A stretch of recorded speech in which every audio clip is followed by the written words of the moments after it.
Hello students, कैसे हैं आप लोग। उम्मीद करते हैं अच्छे होंगे। तो आज के एमसीक्यू स्टार्ट करने से पहले अगर आप चैनल पे नए हैं तो प्लीज़ लाइक करें, शेयर करें एंड सब्सक्राइब करें। और अगर आपको पुराने वीडियोस की पीडीएफ चाहिए या पुराने वीडियोस चाहिए तो ऊपर आई बटन और डिस्क्रिप्शन लिंक में जाके आप वहाँ से पीडीएफ डाउनलोड कर सकते हैं फ्री ऑफ कॉस्ट। और अगर आप हमारे व्हाट्सएप और टेलीग्राम से जुड़ना चाहते हैं तो वो आप जाके डिस्क्रिप्शन से आप जुड़ सकते हैं। और हमारी एक नई सीरीज़ स्टार्ट होने वाली है जिसमें हम साइंस के एमसीक्यूज़ को डिस्कस करेंगे। और इसी के साथ आज के एमसीक्यूज़ डिस्कस करते हैं। चलते हैं फर्स्ट क्वेश्चन पे। 31 मई को विश्व भर में कौन सा दिवस मनाया जाता है। ऑप्शंस हैं विश्व डाक दिवस, विश्व विज्ञान दिवस, विश्व रक्तचाप दिवस या विश्व तंबाकू दिवस। तो इसका सही उत्तर है 31 मई को मनाया जाने वाला है ऑप्शन डी, विश्व तंबाकू दिवस। इसके अनुसार ये 31 मई को पूरे विश्व में मनाया जाता है और इसका मनाने का उद्देश्य है कि तंबाकू के सेवन के जो नकारात्मक प्रभाव हैं उनसे लोगों को अवेयर करना या उनसे अवगत कराना। अगले प्रश्न पे चलते हैं। विश्व भूख दिवस किस तिथि को मनाया जाता है। ऑप्शंस हैं 31 मई, 28 मई, 29 मई या 27 मई। इसका सही उत्तर है ऑप्शन बी, 28 मई। इसके मनाने का उद्देश्य है कि जो विश्व में भूख है, ये हंगर प्रोजेक्ट की एक पहल है। हंगर प्रोजेक्ट इस सोसाइटी की ये पहल है और इसे हर साल 28 मई को मनाया जाता है। और संयुक्त राष्ट्र की वेबसाइट के अनुसार भूख से पीड़ित लोगों की संख्या धीरे धीरे कम हो रही थी, लेकिन 2015 के बाद इसमें अचानक से बढ़ोतरी देखी गई है।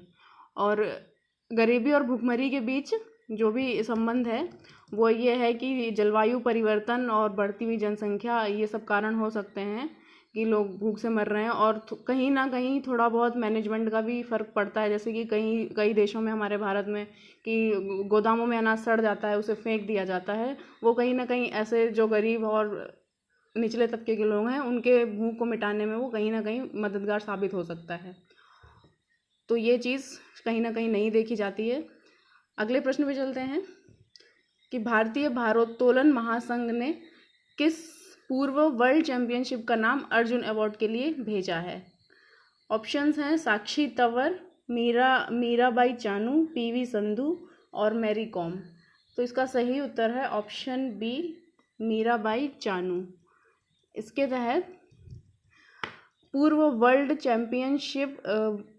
वर्ल्ड चैंपियन मीराबाई चानू का नाम अभी हाल ही में सुर्खियों में रहा है और भारोत्तोलन संघ ने इनका नाम अर्जुन अवार्ड के लिए भेजा है। मीराबाई चानू को वर्ष 2018 में विराट कोहली के साथ प्रतिष्ठित राजीव गांधी खेल रत्न अवार्ड से सम्मानित किया गया था। अगले प्रश्न पे चलते हैं कि सिंगापुर में भारत का उच्चायुक्त किसे नियुक्त किया गया है। ऑप्शंस हैं गोविंद सिंह, स्मृति ईरानी, रामकृष्णन अय्यर, पेरियासामी कुमारन। तो इसका सही उत्तर है ऑप्शन डी, पेरियासामी कुमारन।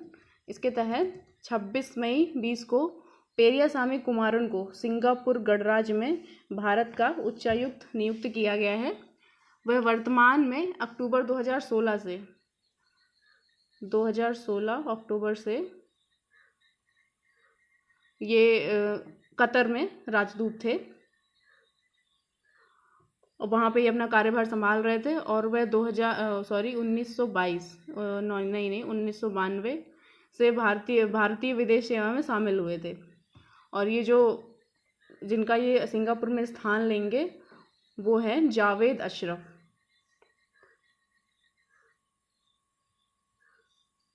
जावेद अशरफ का ये पद ग्रहण करेंगे। और जावेद अशरफ जो है ये नवंबर 2016 में सिंगापुर में भारत के उच्चायुक्त का तब से यहाँ पे 2016 से काम कर रहे हैं। अगले प्रश्न पे चलते हैं। मशहूर उर्दू लेखक व्यंग्यकार मुज्तबा हुसैन का हाल ही में किस शहर में 84 साल की उम्र में निधन हो गया है। ऑप्शंस हैं दिल्ली, मुंबई, हैदराबाद, पुणे। सही उत्तर है ऑप्शन सी, हैदराबाद। इसके तहत मशहूर उर्दू लेखक व्यंग्यकार मुस्तफ़ा हुसैन का अभी हाल ही में 84 वर्ष की उम्र में निधन हुआ है। ये 84 ईयर की एज में ये इनकी डेथ हुई है। और पिछले वर्ष जो नागरिकता संशोधन कानून था उसमें ये काफ़ी चर्चा में रहे थे, नागरिकता संशोधन कानून में। और चर्चा में इसलिए थे क्योंकि वहाँ पे विरोध प्रदर्शन कर रहे थे और इन्होंने मतलब ये बोला था कि अपना पद्मश्री अवार्ड है जो इन्हें 2007 में मिला था, ये उसे लौटा देंगे। 2007 में इनको पद्मश्री मिला हुआ था। तो ये इम्पोर्टेंट क्वेश्चन हो सकता है याद करने के लिए। अगले प्रश्न पे चलते हैं। कौन सी राज्य सरकार 800 किलोमीटर तक हर्बल सड़कों का विकास करेगी? ऑप्शंस हैं हिमाचल प्रदेश, मध्य प्रदेश, उत्तर प्रदेश या बिहार। इसका सही उत्तर है ऑप्शन सी, उत्तर प्रदेश। इसके तहत उत्तर प्रदेश राज्य सरकार 800 किलोमीटर तक हर्बल सड़कों का निर्माण करेगी। ये कैसे करेगी कि जो रोड के किनारे जो ज़मीन के तरफ दोनों तरफ जो पेड़ पौधे होते हैं वो औषधीय गुण वाले पेड़ लगाए जाएंगे, जैसे कि नीम हो गया, पीपल हो गया, इस टाइप के पेड़ों को लगाया जाएगा। और बाकी जो जड़ी बूटियाँ होती हैं एलोवेरा टाइप, इस टाइप के पेड़ लगाए जाएंगे। अगले प्रश्न पे चलते हैं कि फोर्ब्स मैगजीन के द्वारा जारी दुनिया के सबसे ज़्यादा कमाई करने वाले खिलाड़ियों की सूची में कौन सा खिलाड़ी पहले स्थान पे है? ऑप्शंस हैं Cristiano Ronaldo, Lionel Messi, Virat Kohli या रोजर फेडरर। इसका सही उत्तर है option D, Roger Federer. Forbes magazine के द्वारा जारी दुनिया की सबसे ज़्यादा कमाई करने वाले खिलाड़ियों की सूची में ये स्विट्ज़रलैंड के जो टेनिस प्लेयर हैं रोजर फेडरर, इनकी कुल संपत्ति 106.3 मिलियन डॉलर है। और क्रिस्टियानो रोनाल्डो, इन्होंने लियोनल मेसी को पीछे छोड़ा है, इनके नीचे रहे हैं वे लियोनल मेसी। अगले प्रश्न पे चलते हैं। किसने कोविड-19 महामारी से निपटने हेतु सॉलिडेरिटी ट्रायल शुरू कर दिया है? ऑप्शंस हैं नासा, इसरो, भारतीय चिकित्सा परिषद या विश्व स्वास्थ्य संगठन। तो इसका सही उत्तर है ऑप्शन डी, विश्व स्वास्थ्य संगठन यानी WHO। इसके तहत WHO द्वारा सॉलिडेरिटी ट्रायल की शुरुआत की गई है और ये शुरुआत हाइड्रोक्सीक्लोरोक्वीन सहित कोविड-19 के खिलाफ 4 दवाओं की सुरक्षा और दक्षता और उनके संयोजन के मूल्यांकन के लिए की गई थी। WHO के महानिदेशक टेड्रोस अधनोम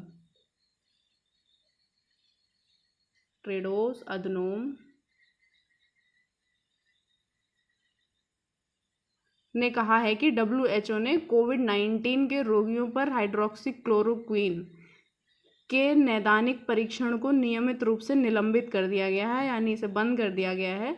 लॉसेंट मेडिकल जर्नल, नाम लिख देते हैं, लॉसेंट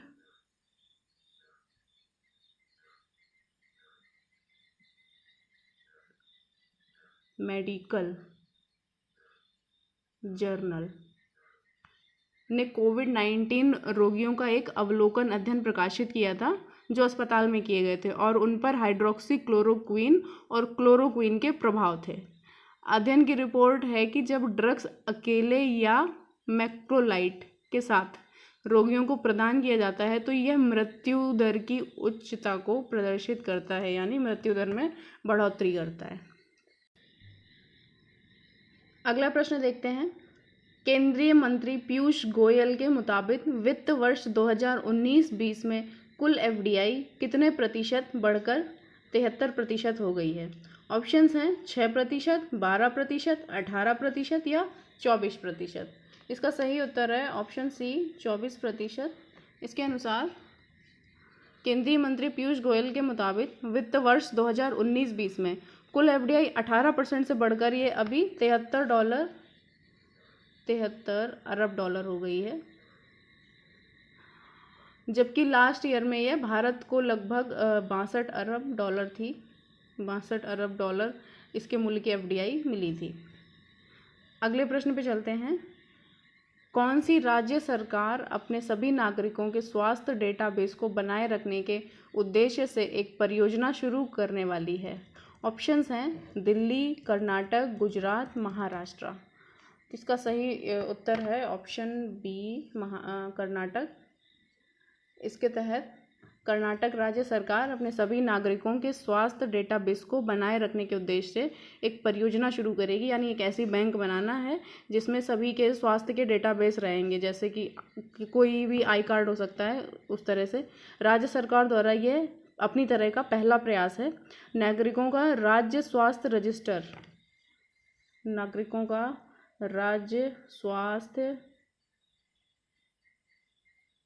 रजिस्टर सभी नागरिकों का मानकीकृत और मजबूत स्वास्थ्य भंडार होगा। परियोजना के तहत सरकार राज्य में इस राज्य की पॉपुलेशन है 6.5 करोड़, सभी 6.5 करोड़ लोगों का सर्वेक्षण करेगी और सर्वेक्षण की टीम में राजस्व अधिकारी, आशा कार्यकर्ता, प्राथमिक स्वास्थ्य केंद्र के अधिकारी और शिक्षा विभाग के कर्मचारी शामिल होंगे। प्रत्येक घर से डेटा एकत्र किया जाएगा जो सरकार को बेहतर स्वास्थ्य सेवा प्रदान करने और विभिन्न नागरिक केंद्रीय योजनाओं के प्रबंधन और कार्यान्वयन के साथ संसाधनों के कुशलतापूर्वक इनको डिस्ट्रीब्यूट करेगा या आवंटित करेगा। तो इसी के साथ आज के वीडियो समाप्त होता है। Thank you.